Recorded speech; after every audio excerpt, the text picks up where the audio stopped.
Hello, everybody. Hey, Reflux. We're kind of working with a skeleton crew on this one. It's just me. Hi, Casey, and Weasel, You. and Zero. I'm back from the dead. Woo! Yeah. Apparently, Zero's particular chosen afterlife is to just endlessly wander the parking structures of generic Californian college campus for It all of is. his days. It is. That is actually hell, and I don't want to go there. Could be. We don't know. Because you see somebody pull out, but then they just pull back in, and you realize they were just adjusting it because they got to that spot before you. Yeah. Or you see somebody walking towards their car, and they just shake their head because they're just going to get something out of the car. They're not actually leaving. There's that hope, and it gets taken away from you at the last minute. Yeah. So this is all we're working with, but that's fine. People are busy this week. It happens. That's also why we didn't have a podcast last week, because we're a week in advance for the show, which is also nice in case we need to cancel this whenever. So this week we are doing the anime Aoi Bungaku, which is probably a little too smart for our show, to be perfectly honest. Like, on watching this, I realized this one pretty much doing a plot summary is not doing it justice in any way, shape, or form. Yeah, this is called the title translates to the Blue Literature series. Yeah. And it's a 12-episode anime with it covers several stories of classic Japanese literature and adapts them to anime. It, according to the Wikipedia page for the show, the first 4 episodes are dedicated to the one book, which is I believe it said that it's the best-selling book in Japan, which is called No Longer Human by Osamu Dazai or Dazai. Yeah, that's one translation. I saw a better one, which was something like disqualified from humanity or something like that. Yeah. Yeah, when I heard "no longer human," I thought it was about transhumanism. But The literal translation is disqualified for being human. Yeah. But No Longer Human is the more popular translation. I personally prefer the other one because it's more descriptive, to be honest. Yeah. Of the circumstances going on. So, yeah, this one. The first 4 episodes are dedicated to No Longer Human. Yeah. As in the novel. And No Longer Human as a novel consists of essentially 4 memorandums. Well, first memorandum. It's 3. They turn the last one into a 2-parter Hollywood style. I was about to say that. Actually, the book was also split up into 2-parters. The third memorandum was split into part 1 and part 2. That's what we were just saying. Oh. Yeah. But it is. There's been a manga created off this. There's a movie. It's pretty popular, and it's easy to see why. Because yeah, this is what I would definitely call an art house project. This is a very trying to adapt an artistic work and treat the adaptation also as an artistic work. So there is a lot of visual and auditory symbolism and things, and a lot of reference that we're probably not getting. The dialogue is dramatic and overblown, but in a way that's supposed to say, hey, we're trying to convey and mean something. The dialogue, I'd say, it's concise and it's meaningful. There's no line of dialogue that is throwaway line in this. Yeah. So we'll cut down the summary a little bit and just talk in brief terms. The first episode of this anime is based on the second part of the book, with little hints and nods to the first part. And it's about this guy who basically puts on a cheerful, bumbling idiot personality to hide the fact that he doesn't understand how humans work. Essentially, he's kind of a sociopath, is the idea. I think he feels alienated from society. He doesn't understand how people work, and this character Oba Yozo, we start to go into the fact that he's an art student, or he was, and he's running a sort of a scam with this friend of his for like a anti-government movement. Yeah, he's basically inciting rebellion and then asking for donations so that they can fund it, and then just pocketing the money because to put this in perspective, this takes place in 1929. And in fairness, it's Japan, but it still kind of affects itself as the Roaring Twenties. Like, this was almost film noir in aesthetic, surprisingly, which I didn't think would, be conveyed in Japan. But... I feel like it's going closer to, like, this is 1929. This would be the end of the Roaring Twenties. This would be, again, kind of towards closer to the Depression. So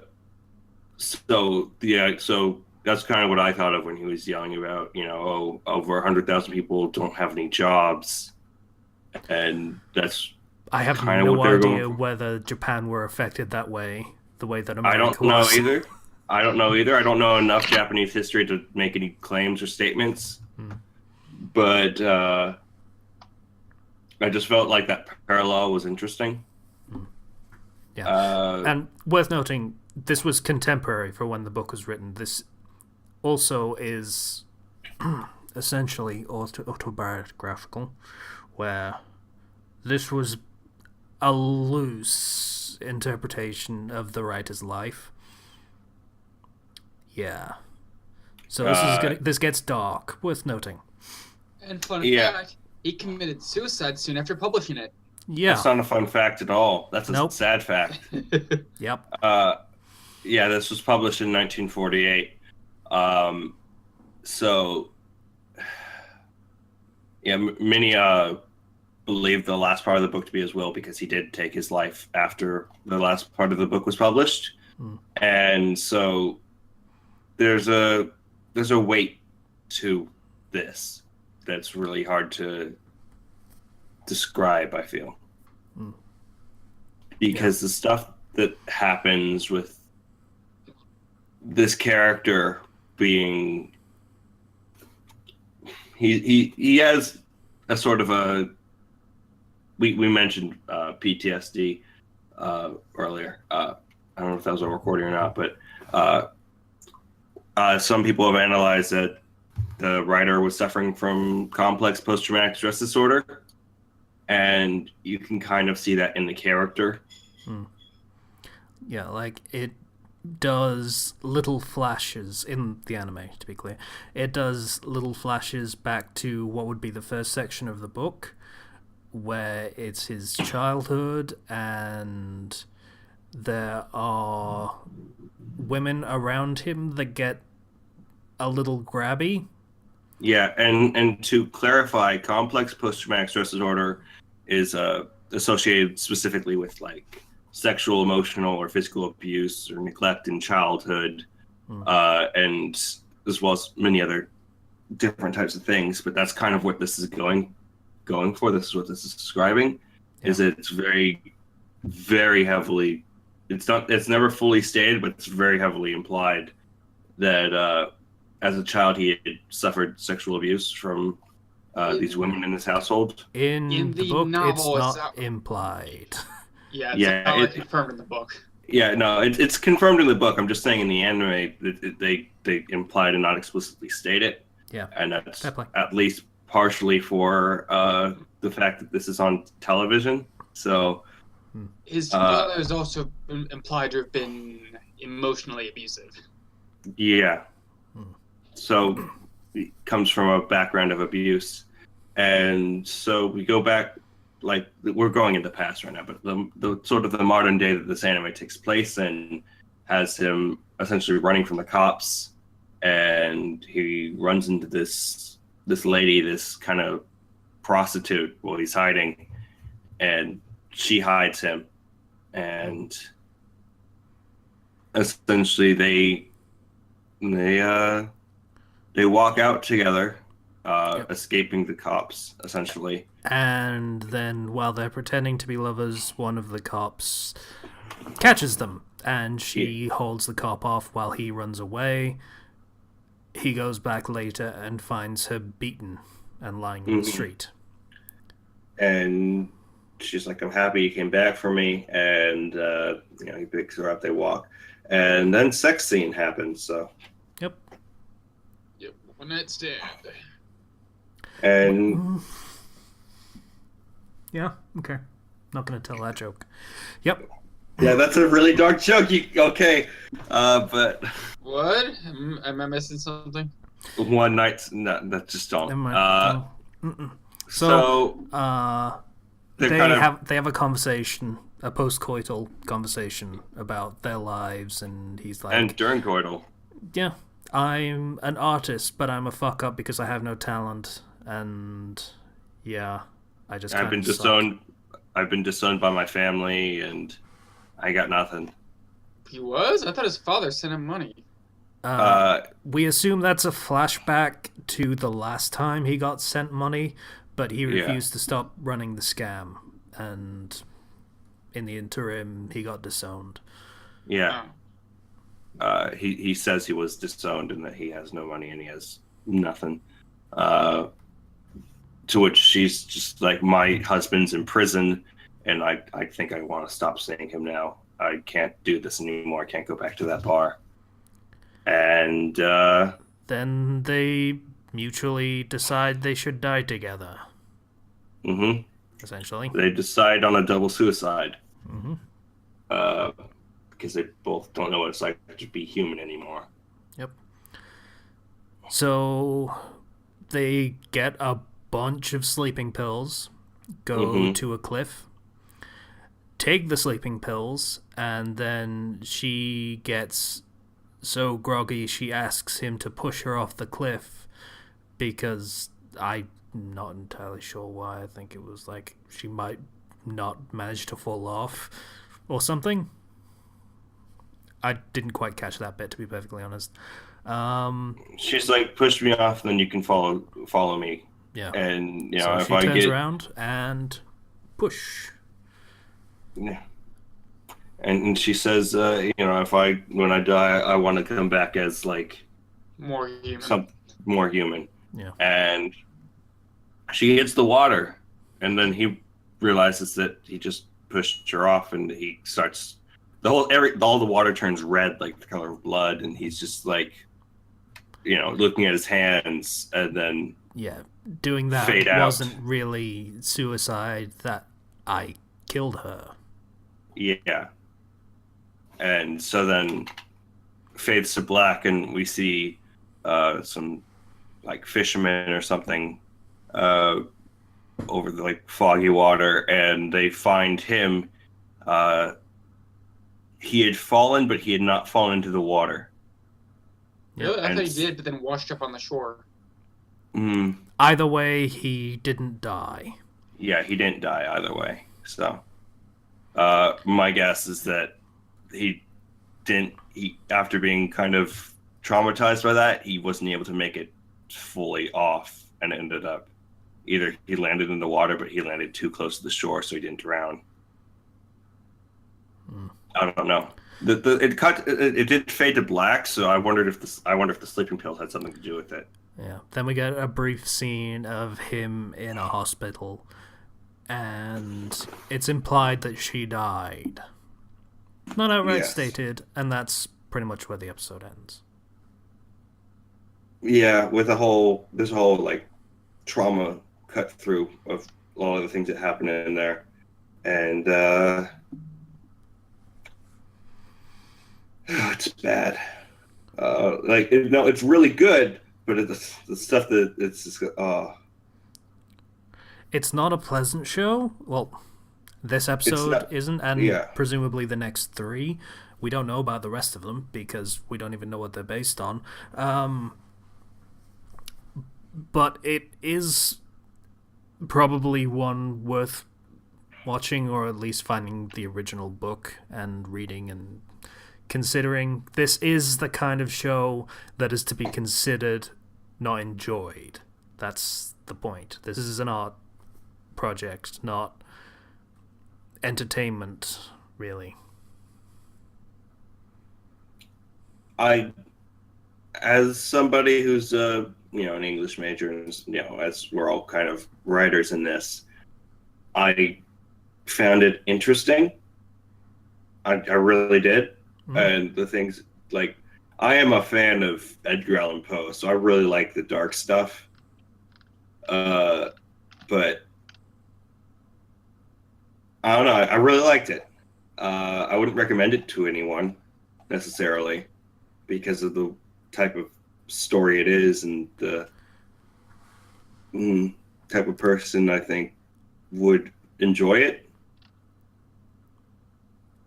I don't know, what do you guys Here's the think? thing. I would recommend it to people that, study film or animation or writing or, Yeah. the subjects that would get into this sort of thing and analyze and Yeah.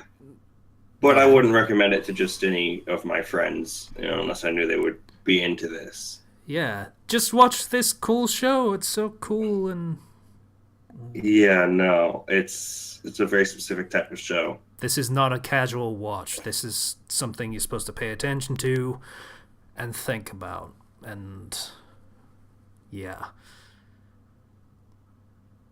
this is yeah.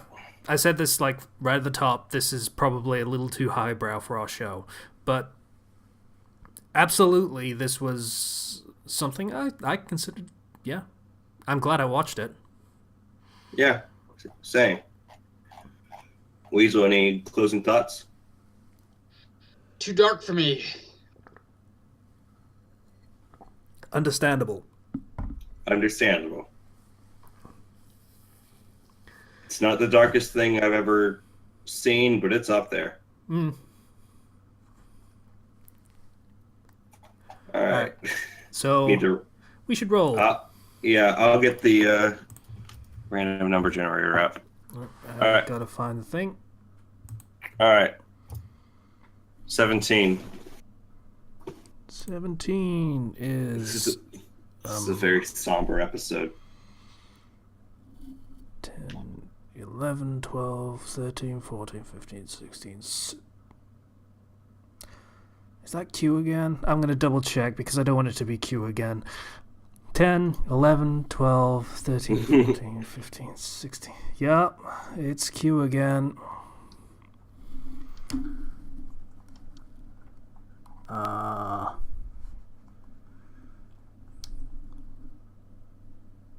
What do we got in the Q section?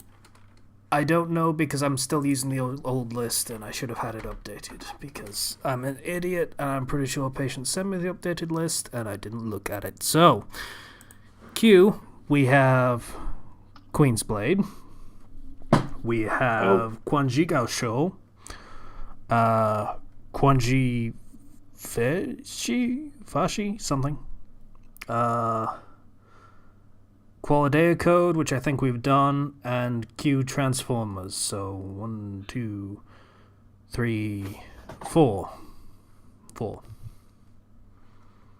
Number 1! We're doing Queen's Blade! No, we're not. Oh. Q Transformers is the first one. Okay, Q Transformers! I'm also... Do me a favor, double check that this is longer than a couple minutes.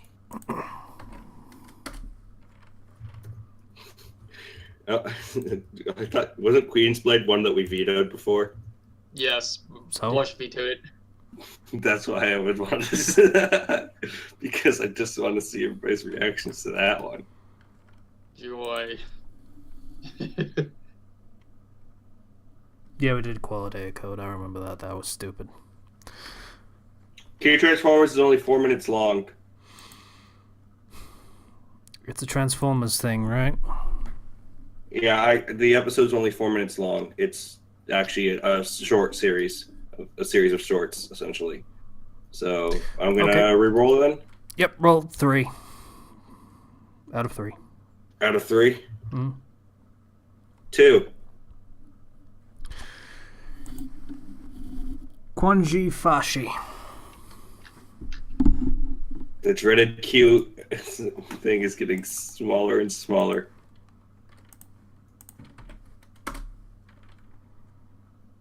Okay, I want to read this. He woke up in a familiar... Double check the thing.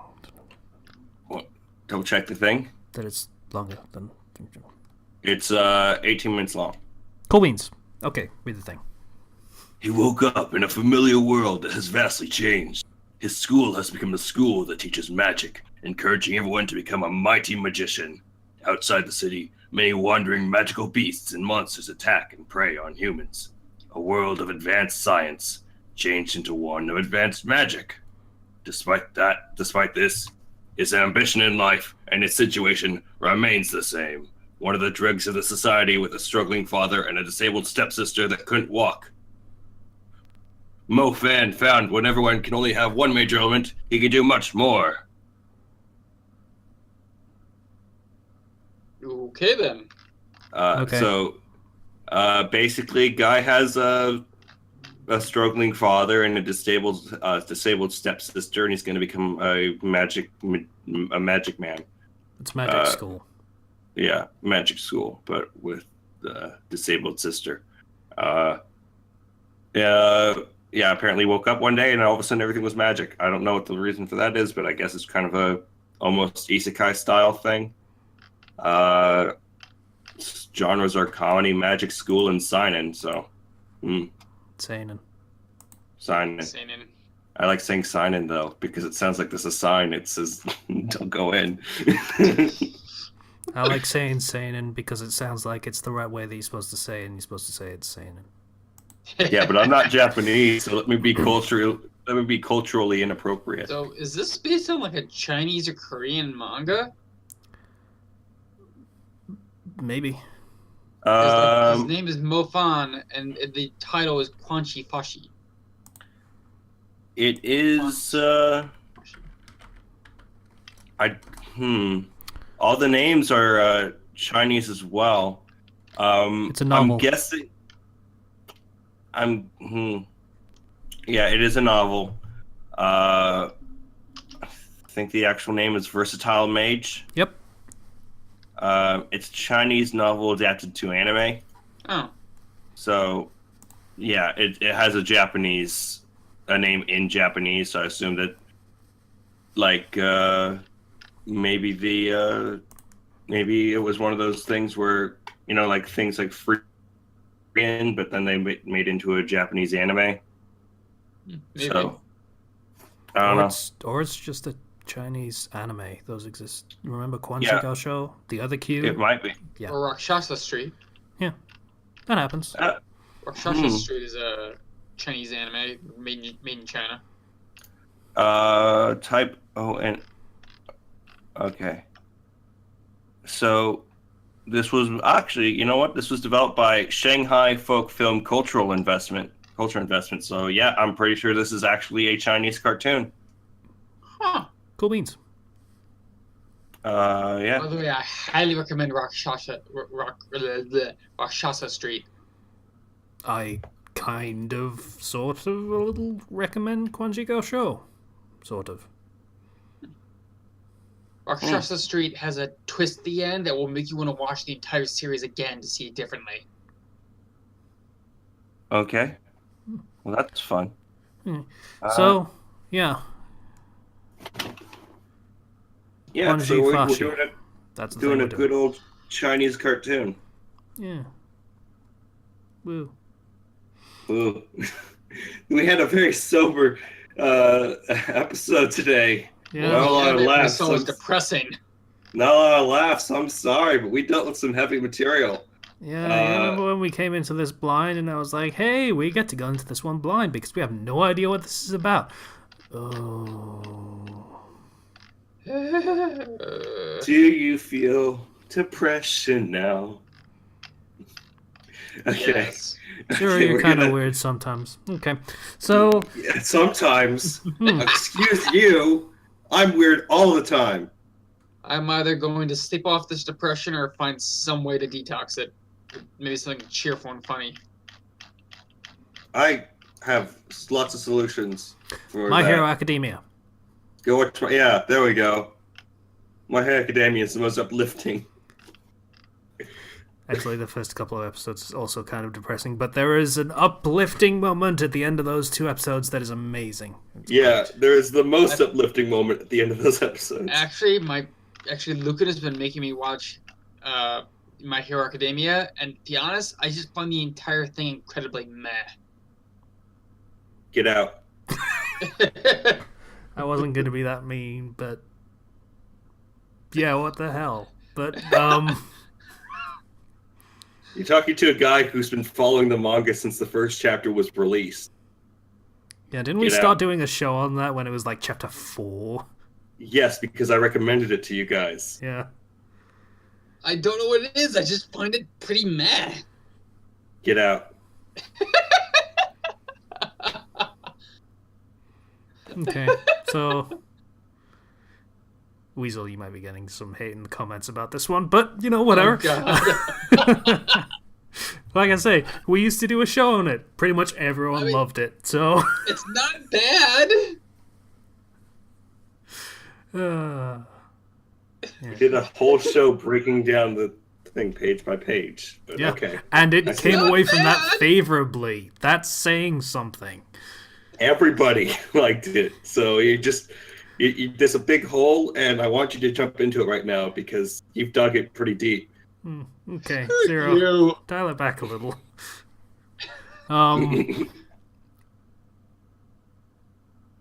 So yeah, we might have to talk about that at some point. Just like, I'm kind of disappointed there's no podcast this week that we can't just jump into talking about that and trying to pin down.